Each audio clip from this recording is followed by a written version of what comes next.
says a Challenger GT ain't fun?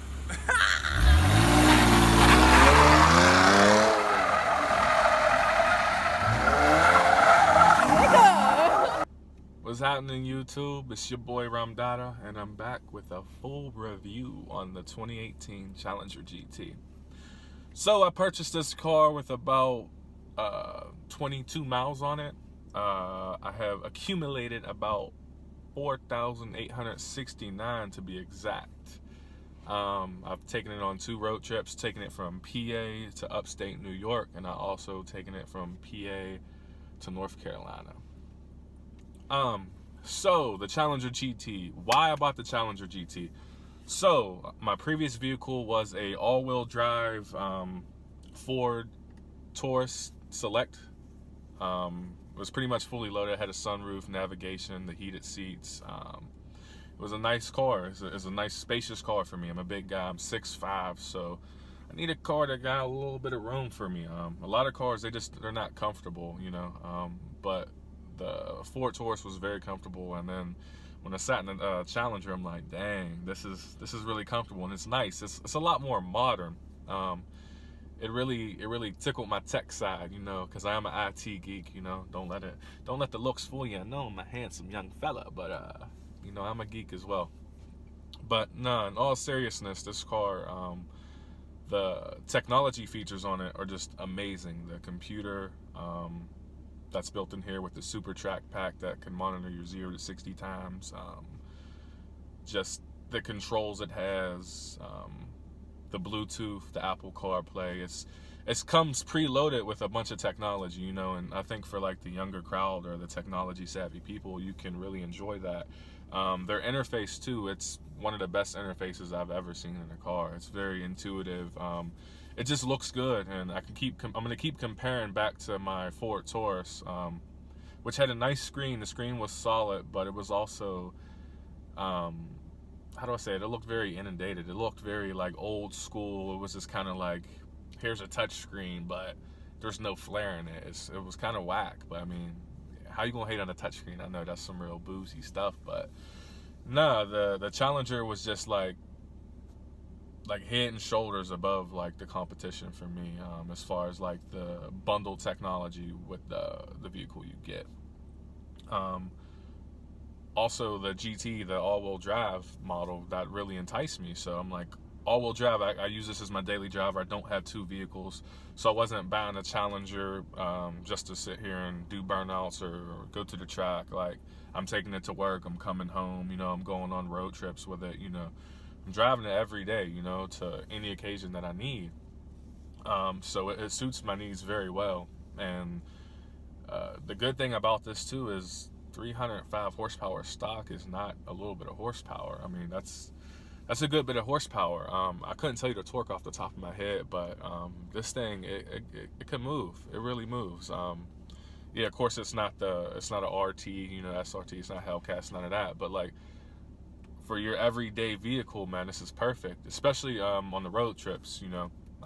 So we were driving down North Carolina, you know, from PA. That's a long drive, like, you know, 9-10 hours. So on that drive, you know, you get behind cars going like 60, you know, you want to zoom past them, you know, you're right behind them going 55, you know. This car has plenty of passing power. I actually got a lot of enjoyment out of passing people up, you know, on the highway and stuff like that. And then when you add the exhaust in there, the Borla exhaust, it just, you know, sometimes you just turn down the music when you're passing people on the highway. You know, it's a great car. It's a great car.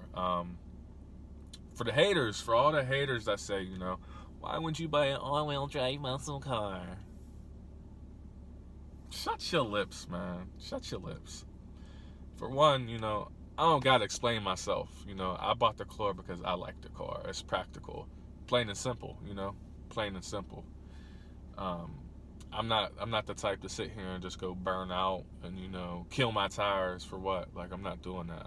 I'm practical. That's why I got all-wheel drive. You know what I mean? So my last vehicle was an all-wheel drive vehicle. You know, it's gonna get me to where I need to go safely. So that was a major key in me purchasing this. But it's just it's an awesome vehicle. It's just an awesome vehicle, flat out. The back seat is pretty much non-existent. You could definitely use it for storage or whatnot. I guess if you have like a child or somebody who's like kind of shorter, it'll fit. It'd be cool for them. But the back seat, I don't have nobody back there, you know, ever really. You know, girl left her purse back there, but yeah, and there's nobody ever in my back seat, so I wasn't worried about the back seat. And the trunk, man, this got some nice trunk space, man. Let me show y'all how the trunk space is real quick. Whew. And as you can see, man, I'm 6'5", 250, fit nice and cozy in the trunk. So you got hella space. All your groceries gonna fit. You want to throw a body in here, that's probably gonna fit. I wouldn't suggest doing that though. But enough about the trunk. Okay, now that y'all got to see the trunk space, man, let me run through the, what do you call this, the dash display. So of course you have your speedometer, got your little RPMs in there as well. 2, the vehicle info. I love this. So this will show when your car is in rear-wheel drive or when it's in all-wheel drive. It automatically goes into all-wheel drive whenever you hit the sport mode button.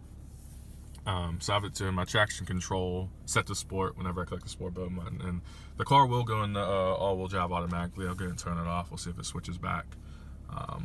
It might not since we're not driving, but there it goes. But yeah, it also kicks in if it's below a certain temperature, the all-wheel drive will kick in, or if you put on your windshield wipers. So I mean, that does give me a lot of a lot of comfort in knowing, you know, that the car is smart and it's safe. If it's raining, it's pouring, you know, I don't got crazy horsepower just crushing my back wheels waiting for me to tap out. You know, it's all-wheel drive. It's making it nice and safe for me. Let's go back to the vehicle info. We'll scroll through some of this. Your battery voltage, your air take temp, engine torque, engine power. You can have it set there. Your tire pressure, coolant temp, transmission temp, oil temperature, oil pressure, oil life.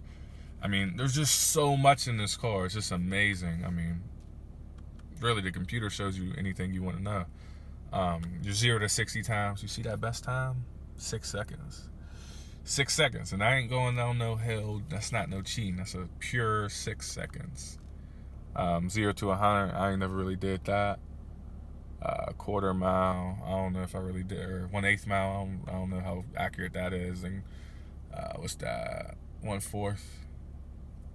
Braking distance. You know, current G-force. Oh yeah, cause I'm on the hill, so it's really showing. If I like, oh yeah, just bumped the car, you know. But no, that's pretty cool. I guess that's a, what do you call that thing? It's gonna come to me. My peak G-forces. Lap timers if you're running a track. Lap history. Top speed. I did that in Mexico. Let me see here. Fuel economy. I'm getting 19.1 right now. I reset it after I got back from my trip. During my trip, though, I was getting about 25, 26, and I was being very aggressive on the throttle too, man. So probably would have been a lot better if I tried to, you know, conserve gas. But I was just trying to have fun and get to where I was going. You know, trip info. That's normal stuff. Audio, it'll show you, you know, what's your plan. I don't know who would ever want that there when you could just look in the middle at the dash. Messages, I don't have any stored. And screen setup, you can go ahead and, you know, change stuff in this. It's pretty cool, you know. Change, like, if you want the current gear, the odometer, all that stuff right there. I mean, that's major to me. You can't do that in a lot of vehicles.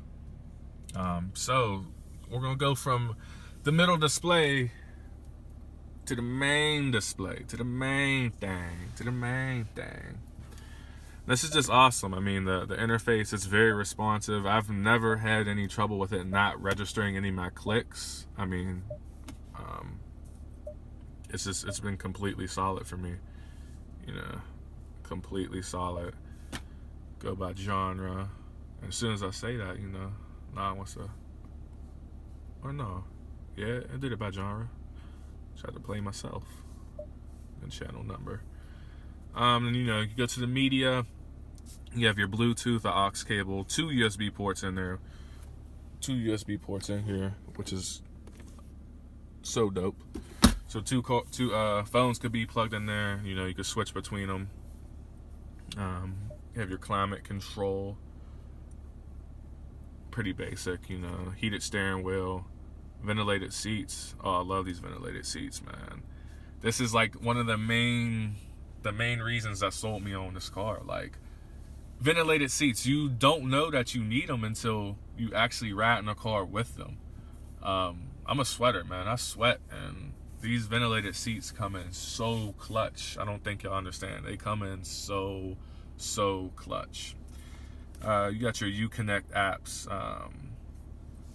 the performance control. You got your heated and ventilated seats again. You can actually come in here and get your user guide. I actually never pressed that. It's the first time I've ever even pressed that. So this is the first time I'm seeing it as well. But yeah, this is pretty dope, you know. Set vehicle maintenance, you know, scheduled service. Like, yeah, it literally will break down what you need. Yeah, what you should get maintenance on. I mean, this is making me like the car even more than I know. Vehicle operation, you know, driver controls, all that. So any question that you have about your vehicle, you could just sit there and ask it. You know, warranty coverage and all that. Let's go. Can we go back to the apps now? Yeah. SOS. You got your phone, heated steering wheel. Pretty much everything that's down here is located in the apps as well. One thing I do want to show you guys is the performance control, which is pretty cool. So that's launch control, which is pretty pointless in my car unless I put a supercharger in it. Since it is all-wheel drive, you're not really going to lose traction. But what I really do like about this is the performance pages. This is really dope. I mean, whether you get a V6, a V8, you know, supercharged, unsupercharged, whatever, the performance pages is just so dope. Like, once again, like, all this information was kind of in the dash cluster as well, but I really like this, you know, engine. The dyno, I don't know how accurate that is. Somebody told me it's pretty accurate. A mechanic did. I never mess with it. I can't tell what none of that is, but I love the home layout. You can change that, get your current speed, your horsepower, intake, temp, all that. But yeah, man, the computer on this, the dash on this, it's amazing. I love this car, man. I really do love it. So y'all, it just like dawned on me as I was editing this video, I completely forgot to touch on the sound. The sound system, it's an Alpine, I think a 267 watt system. Couldn't tell you how many speakers, I forget off the top of my head. You could Google that though. But it sounds amazing. It sounds amazing. I'm a DJ, and every car I ever had, I had to throw a system in. That's like one of the first things I ever did was throw some subwoofers in, upgrade speakers if I had to. But with this car, I'm getting enough bass too right now that I have no desire to even throw in a subwoofer. I mean, the sound is just nice and crisp. You know, you do have to turn the bass up a little bit, but once you go +4 or 5, I think it goes to +7. +4 or 5 is where I like to be, man. That gives you a nice little punch. Like, you could feel it. You could feel it. So just had to throw that in there, but I'm gonna take y'all back to the review. All right. There's not much negative that I can say about this car. I mean, yeah, it's a V6. It does got some nice pickup, but you know, maybe hopefully if Rip wanna, you know, throw a little sponsorship my way, I might catch a supercharger and throw it in here. Had some crazy videos for y'all, but no. In all seriousness, the GT has plenty of power. If you're not a speed demon, if you're not trying to go crazy, get tickets, wrap yourself up in the speed demon life. But let's try to talk about some things that I don't like. Give me a second.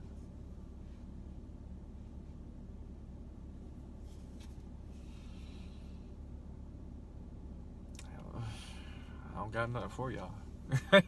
I ain't got nothing for y'all. This is probably one of the most comfortable cars I've ever been in as well. After taking it on those crazy road trips, I wanted to keep driving. There wasn't a point in time where, I wanted to get out like, oh man, my back hurts, I don't feel good. There's plenty of space. The seat's mad comfortable. You can adjust it any way you want to adjust it. I mean, and I can't say that about all cars. We actually took a Toyota 4Runner to Cleveland. I went to go DJ a wedding, shout out to the Martins, man. I appreciate y'all for having me. But I went to go DJ a wedding, and we drove a 4Runner, and I was like, after about an hour, sitting in there, I was real uncomfortable. My back started to hurt, I'm like, all right, let me try to adjust the seat a little bit, and I couldn't get comfortable. I mean, I even sat in the passenger seat, I couldn't get comfortable. So that's another thing about this car, man. It's mad comfortable. You're not going to be uncomfortable driving this. And, if you throw the exhaust on this thing, you're going to want to drive it. It's not a car that you just, you're like, oh, I don't want to be here. When is it over? When's this trip over? Like, you enjoy the trip. And I think that's, what a true GT is supposed to be. A true grand touring car is supposed to be. It's supposed to be enjoyable. It's supposed to be comfortable. It's supposed to have, the power to get you where you need to go. It's supposed to, give you a nice smooth ride. And the Challenger GT does all of that for me. If I could rate this from 1 to 10 seriously, I would give it a 9. Only reason I'm giving it a 9 is because they don't have the V8 option. If they did have the V8 option, I definitely would have got that. Hands down, I would have bought the V8 option. But, you know what I'm saying? If I want to have more power than the RT, all I gotta do is get a RIP supercharger and boom, ain't nobody messing with me. But, until then, we'll see, we'll see. But, yeah, guys, if you're interested, in a Challenger GT, and you live in an area where there's a lot of snow or, very hilly and you get bad weather, it's a nice car. You should really go check it out in all seriousness. It's a beautiful car. You're going to get the looks, you know what I mean? Not that I'm looking for looks, but you will get the looks. And it's not going to be from the ladies, though.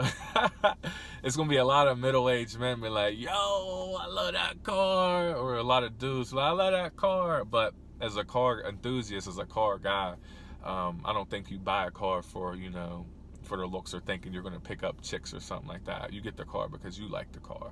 And I love this car, man. Especially throwing after I threw that Borla exhaust on. Added the pedal commander too, man. I'm gonna go ahead and give you some more my final reviews on that and my final thoughts on that as well, because I did use that through my trip, and tell you guys what I really think about that. My initial impressions were very, very high. You know what I mean? We'll let you know if I kept those high impressions, if I keep the pedal commander on that pedestal that I initially put it on. But yeah, guys, man, stay tuned. I'm definitely gonna have some more videos for you guys. I'm still waiting to do my Pops exhaust. We just got back from vacation, you know what I'm saying? His car should be out the shop. He got sideswiped by somebody sideswiped him, and his car's been in the shop for about 2 weeks, so he's gonna pick it up this week. I'm gonna get my hands on it. Might do a little battle, the Borla versus the Flowmaster. I said solo, didn't I? Borla versus Flowmaster. He has a Flowmaster, not a solo. Let me rewind that. Flowmaster. So we'll do a little battle of the exhausts. That sounds crazy. Exhausts. And we'll see which one sounds better. Personally, I think mine is going to sound better, but I don't know. I haven't really drove his.